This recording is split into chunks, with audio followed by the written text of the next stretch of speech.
This is Guide to Elections, and welcome to my video on what is a spoilt ballot.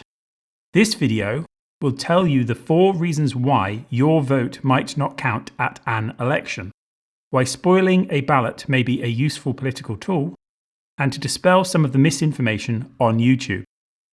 There will be a short quiz at the end of this video with some example ballots to test what you have learned.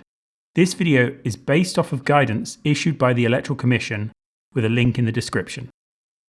Before we proceed, we should ask the question, why do some people spoil their ballots? There are many reasons a person may spoil their ballot. The most often discussed is frustration with politics. You may be of the belief that all candidates are not worth voting for.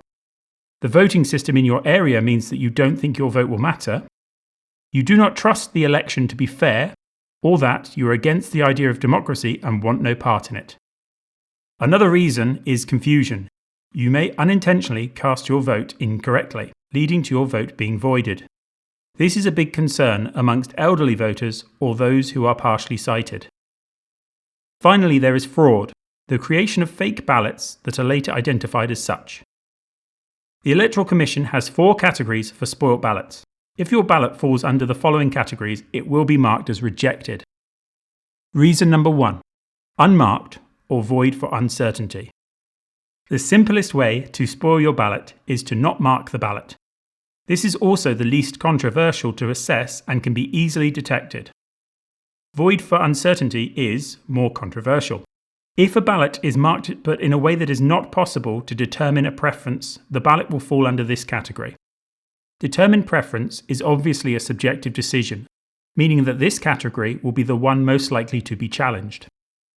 Contrary to what some may believe, marking your ballot in any other way than putting a cross in the box of your choice is not spoilt thanks to this reason. So long as there is evidence of a preference of candidate, your ballot will be counted as normal.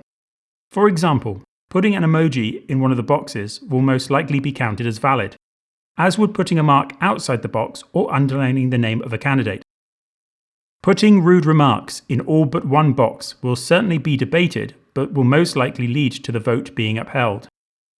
In the most extreme case, if you were to write a small essay on the back of your ballot about something unrelated, but in it you were to mention the name of one candidate or party, this again could be interpreted as expressing a preference. The further away from a cross in the box leads to a greater need for interpretation at the count, so I would not suggest doing this if you want your vote to be counted. Reason number 2. Voting too many times on a ballot. Similarly to spoilt because of a lack of certainty, but in its own category, is voting more times than permitted. This is usually the most common form of spoilt ballot by those who don't spot making a mistake. The most common ballot falling foul of this is crosses in 2 boxes. If you vote for the wrong candidate and it can be clearly seen that you have changed your preference on the ballot, it will not fall under this category.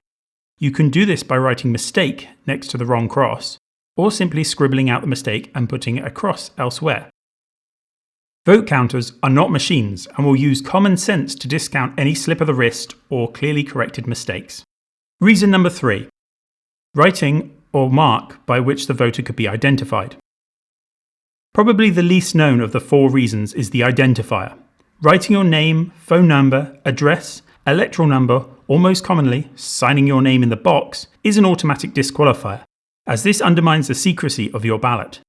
It is important when marking your ballot that you do not use a mark that could be mistaken for a signature, else your ballot will be voided.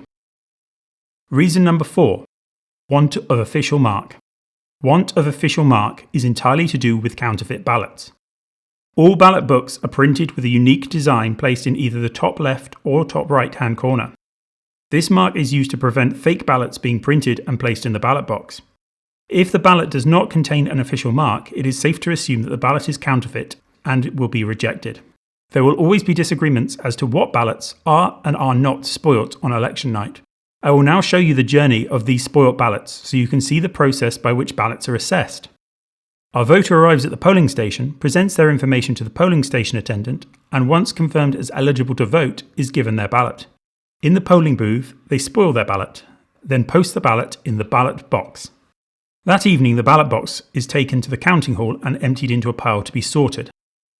A vote counter spots that our voter's ballot is not able to be sorted and calls over a vote supervisor. The supervisor consults with the person in charge of the election, known in the UK as the returning officer. There most likely will be representatives of candidates present, likely including the candidate themselves. Our voter's spoilt ballot can be viewed by the representatives to ensure they agree that the ballot is not contestable. It is in the interest of the returning officer that no ballot is contested, else there may be legal action taken after the vote, challenging the election result. Once the ballot has been accepted as spoilt, it is stamped rejected and placed in its own pile. The number of spoilt ballots is recorded and read out alongside the number of votes for the various candidates during the returning officer's announcements of the election's results. Spoilt ballots are largely understood as voter dissatisfaction with the candidates on offer. They give an opportunity to express dissatisfaction without appearing as apathy as not voting would. Finally, there is a chance that the message you write on your ballot will be viewed by the candidate themselves when the returning officer is seeking to establish the consensus on whether the ballot is spoilt.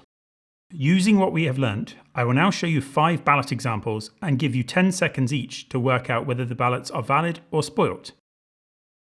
If they are valid, who the vote is for, and if they are spoilt, what rule was broken. Number 1.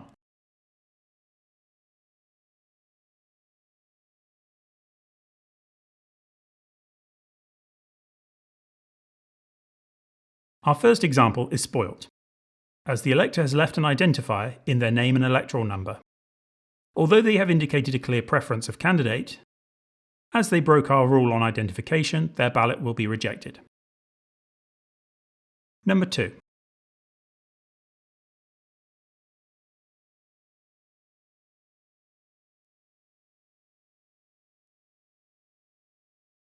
Our second example is valid, as the preference is clearly identified for Barber. You may have some quibbling from the other candidates, but it would be hard for them to argue that this is not a clear indication of preference. Number 3.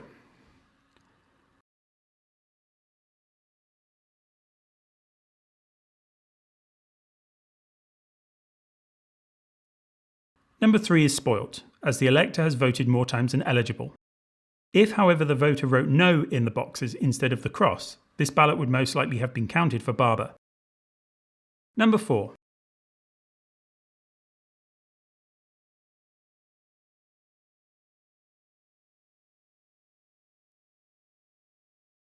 Number 4 is spoilt. This is probably the most controversial example I can think of, and will cause a lot of arguing on the night of the vote count, but according to the Electoral Commission guidance, this would fall under our voted more times than eligible category. Number 5.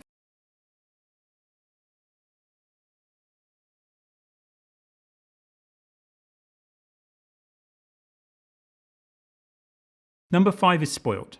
This one may have caught you off guard, but the ballot does not have a unique official mark at the top of the ballot, so this ballot would be assumed counterfeit. Should this ballot be spotted on the night, you can expect to see a lot of panicked faces from the officials. If this ballot were to have an official mark, it would have, of course, been counted for Barber. Did you get the answers correct? Do you have any questions?